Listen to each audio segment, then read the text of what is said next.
ఈ అమ్మాయి నిద్రపోతూ ఉండగా ఎవరో తలుపు కొడుతున్నట్లు శబ్దం వినిపిస్తూ ఉంటుంది. అప్పుడు ఈమె నిద్రమత్తులోనే వచ్చి తలుపు తీసేసరికి ఎదురుగా ఈమె భర్త ఉంటాడు. కాని ఈమెకి తన భర్త మీద కోపంగా ఉండి ఇతడిని లోపలికి రానివ్వదు. అప్పుడు ఇతడు ఒక్కసారిగా తన భార్యను పట్టుకుని ముద్దు పెట్టేసుకుంటాడు. అయినప్పటికీ ఈ అమ్మాయి మన పెళ్లి అవ్వగానే నువ్వు నన్ను వదిలేసి బిజినెస్ ట్రిప్కి వెళ్ళిపోయావు, నేను ఉన్నానని అసలు నీకు గుర్తు ఉందా అని అంటుంది. ఇది వినగానే ఈ కుర్రాడు సరే మనకి పెళ్లి అయినట్లు సోషల్ మీడియాలో పెట్టి ప్రపంచానికి తెలిసేలా చేస్తానని అంటాడు. అలా వీరిద్దరూ ఆ రాత్రి ఏకాంతంగా గడిపాక ఈ అమ్మాయి మరుసటి రోజు నిద్రలేచేసరికి మళ్లీ తన భర్త అప్పటికే బిజినెస్ ట్రిప్కి వెళ్ళిపోతాడు. అయితే ఈమె నిద్రలేచి బయటికి రాగానే ఇంట్లోని పనివాడు ఈమె కోసం ఫ్రైడ్ రైస్ తీసుకువచ్చి దీనిని సార్ మీకోసం తయారుచేసి వెళ్లారని చెప్తాడు.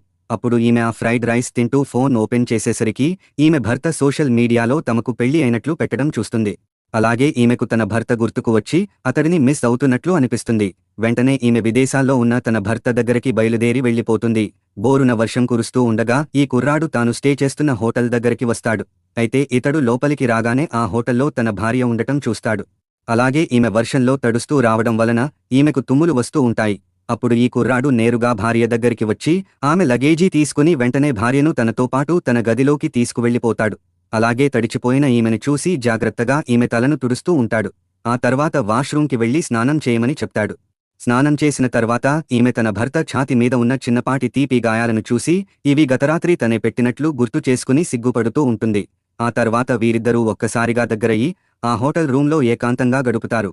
మరుసటి రోజు ఈ అమ్మాయి లేటెస్ట్ మోడల్ డ్రెస్సులు చూస్తూ ఉంటుంది. అప్పుడు ఈమె ఫోన్లోకి భర్త 2 కోట్లను పంపుతాడు.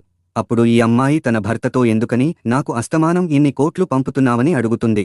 అప్పుడు ఈ కుర్రాడు నా భార్య షాపింగ్ చేయాలి అంటే ఈ మాత్రం ఖర్చు పెట్టాలిలే అని అంటాడు. ఆ తర్వాత వీరిద్దరూ ఫ్యాషన్ షోకి వెళ్తారు.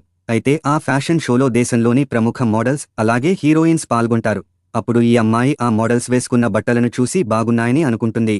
అప్పుడు భర్త ఏంటి అలానే చూస్తున్నావ్ అని అనగా ఈమె ఆ మోడల్స్ బట్టలు చాలా బాగున్నాయి, నేను కూడా అలాంటివి వేసుకుంటే బాగుండు అని అంటుంది.